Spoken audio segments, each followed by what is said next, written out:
Une fois qu'on est dedans, on y focus parce qu'on n'a pas le choix, c'est notre mission, on sait pourquoi on est là. On a voulu être là, surtout, il n'y a personne qui nous a obligés à endosser ce rôle. Et on est là en pleine conscience. Ouais. Philippe de Paris, 48 ans. Alors mon métier, je suis policier et je suis un ancien membre de la BRI. La brigade de recherche et d'intervention, c'est une des plus vieilles unités parisiennes, notamment en police judiciaire. C'est l'anti-gang. Elle a été créée en 1964 parce qu'à cette période, il y avait une recrudescence sur la capitale de vols à main armée et il fallait apporter une réponse immédiate et rapide pour endiguer le phénomène. L'idée, c'était de partir à l'inverse de ce qui se faisait d'habitude dans la police judiciaire, c'est-à-dire de ne pas partir des faits, mais de partir des gens qui étaient potentiellement capables de commettre des faits pour pouvoir voir ce qu'ils faisaient et sur quoi ils allaient s'orienter par la suite dans ce type de délit, en fait, de délit, de crime. Pour intégrer la BRI, déjà il y a des sélections à passer. Idéalement, il faudra avoir un petit peu d'ancienneté et d'expérience, surtout en matière de police judiciaire, pour avoir des connaissances, notamment au niveau de la filature. Après, ce n'est pas une obligation. Ce que recherche la BRI, ce sont des gens qui sont capables de s'adapter et d'intégrer rapidement tout ce qu'on peut leur apprendre, avoir une bonne restitution. Donc parfois on est tombé sur des gens, sur des sélections qui n'avaient aucune expérience en matière de filature, mais qui avaient quand même un potentiel. Idéalement, c'est quelqu'un qui vient de police judiciaire et qui a une forte envie également de faire de l'intervention. Parce que la BRI, ce n'est pas que de la police judiciaire, ce n'est pas que de l'intervention, c'est la double casquette. Alors au sein de la BRI, on traite plusieurs types de délits et de crimes d'ailleurs. Ça va du vol en bande organisée, on peut tomber parfois sur des vols simples dans le cadre de nos missions, jusqu'aux criminels et aux affaires criminelles, notamment sur les grosses interventions, comme en 2015 sur les attentats. Entrecoupé bien sûr de missions un peu plus classiques dans l'intervention, notamment les forcenés, je ne vais pas dire les prises d'otages, mais les gens qui se retranchent chez eux effectivement, et puis du droit commun, des bandits qu'on suit sur les affaires de police judiciaire. Alors l'affaire la plus périlleuse sur laquelle je suis intervenu, c'est en 2015 sur les attentats. Ouais. Mon rôle là-dedans, c'était tout simplement, j'étais un opérateur à l'époque de la brigade d'intervention. Pour l'hypercachère, on était constitué en colonne d'assaut. On a quand même pas mal crapahuté les jours précédents parce qu'on cherchait les frères Kouachi en province. Jusqu'à l'assaut final qui s'est déroulé sur Mehdi Coulibaly à l'hypercachère le vendredi. Au niveau du Bataclan, c'était plus de l'assaut pur. Voilà, on est arrivé sur l'intervention. On n'est pas tous arrivés en même temps. Il y a une colonne qui arrive en premier, la seconde par la suite. Et l'assaut a été concomitant. Notre but, c'était vraiment de la libération pure d'otages, comme à l'hypercachère. Des interventions sur des événements tels que ceux qui ont été vécus en 2015, on n'y court pas après parce que ça engendre forcément beaucoup de victimes. Donc même si on aime notre métier, on n'est pas pressé d'y aller non plus sur ce type d'intervention, bien évidemment. Quand vous êtes sur une intervention qui est plus un théâtre de guerre qu'une intervention classique comme on aurait pu le connaître dans les années précédentes, il y a forcément, ça interpelle. Oui, forcément ça interpelle. On sait très bien sur quoi on va. J'ai envie de dire la messe est dite, vous arrivez, il y a des cadavres partout. Il y a des gens qui crient, c'est compliqué. Mais globalement, je pense qu'une fois qu'on est dedans, on y focus parce qu'on n'a pas le choix, c'est notre mission, on sait pourquoi on est là. On a voulu être là, surtout, il n'y a personne qui nous a obligés à endosser ce rôle. Et on est là en pleine conscience. Ouais. Policier, c'est une éponge, finalement. On est constamment en train d'absorber le malheur, la haine des gens.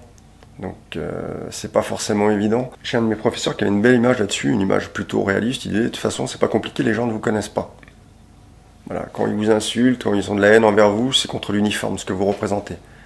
Vous êtes une entité étatique, voilà, donc ils sont en colère contre l'État, contre le gouvernement, contre tout ce que vous voulez, la police, mais vous personnellement ils vous connaissent pas. Globalement, moi dans mon mode de pensée, c'est tout à fait ça. Hein. J'ai un uniforme, je fais mon travail, j'ai eu la chance de faire beaucoup de missions, beaucoup de services dans ma carrière. Les services de voie publique, c'est ceux, je pense, où on est le moins apprécié, on va pas se mentir, hein, dès que vous verbalisez les gens, dès que vous êtes là pour assurer, par exemple, l'ordre ou la loi, et qu'elle soit au niveau de la sécurité routière, au niveau des crimes et délits, vous êtes en face à des gens qui ne vous aiment pas, hein, c'est sûr, d'autant plus lorsque vous leur prenez de l'argent pour des infractions routières. Quoi qu'il en soit, j'ai jamais trop ramené ça à la maison. Je vous dis pas que c'était pas un petit peu présent, mais vraiment, sans plus. Les missions de police judiciaire, ça c'est quelque chose qu'on ramène chez soi parce que contrairement à ce qui se passe sur le terrain, vous êtes souvent sur du flagrant délit, je parle pour les bacs essentiellement. Vous traitez les affaires et puis bon, elles sont ponctuelles.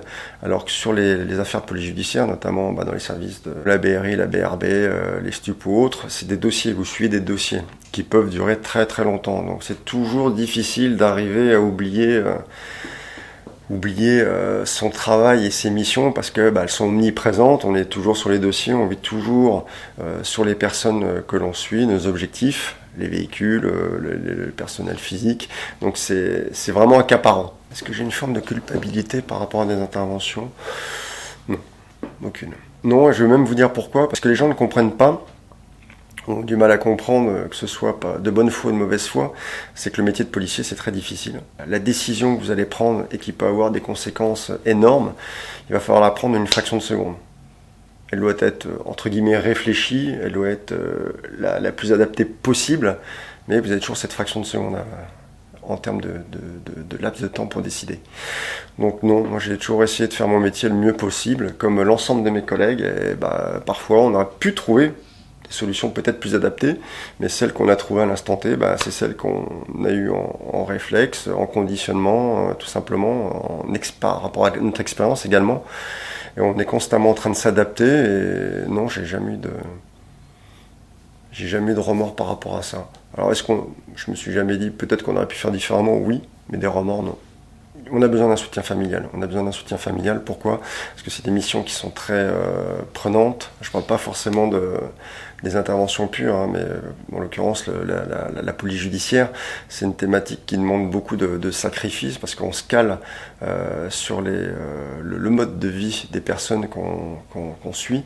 Et ces personnes-là, on ne va pas se mentir, ont plutôt tendance à avoir une vie nocturne ou très très très matinale lorsqu'elles souhaitent faire des exactions. Donc on est constamment en train d'être décalé pour pouvoir intervenir et suivre nos objectifs. Et je pense que c'est primordial d'avoir le soutien de sa famille parce qu'on a besoin d'avoir quelqu'un qui pallie quelque part à nos absences, notamment lorsqu'on a des enfants, pour pouvoir assurer la vie au quotidien. Donc on essaye, dès qu'on a du temps, de se recentrer et de profiter de nos familles au maximum, mais c'est un métier qui est très prenant et qui accapare beaucoup de temps, comme je vous le disais. L'idée des formes de l'ombre, c'est d'avoir un côté immersif au sein de l'unité, notamment au niveau des opérateurs. Je voulais mettre en avant les collègues, leur travail quotidien, leur vie de famille, pour que le lecteur puisse avoir ce côté immersif au sein de l'unité et prendre en compte les problématiques qu'ils rencontrent tous les jours, notamment au niveau de leur vie personnelle, parce qu'on parle beaucoup de l'aspect professionnel, mais la vie personnelle, elle est compliquée à gérer. Globalement, on passe plus de temps à notre travail qu'à profiter de notre famille. Et il y a beaucoup de choses à mettre en place, comme je vous le disais précédemment, pour arriver à pallier nos absences. Et ça permettait aussi de rendre un petit peu hommage à toutes ces personnes qui nous aident dans l'ombre. Pourquoi les formes de l'ombre ? Tout simplement parce c'est la première idée de titre qui m'est venue, tout simplement parce qu'en exercice, lorsque je fais plastron, c'est-à-dire lorsque je fais de l'opposition à une colonne d'intervention, quand je les vois intervenir lors d'un assaut avec les lumières dans tous les sens, je distinguais à chaque fois que des formes dans l'ombre, d'où les formes de l'ombre. Le tome 2 est donc la continuité du premier volume. C'est donc toujours la vie du groupe 80 dans ses péripéties face à un criminel serbe et différents types d'interventions. Une phrase pour définir mon métier, mais il faut se mettre au service des autres sans attendre de retour en fait. Il ne faut pas faire ce métier pour attendre un retour.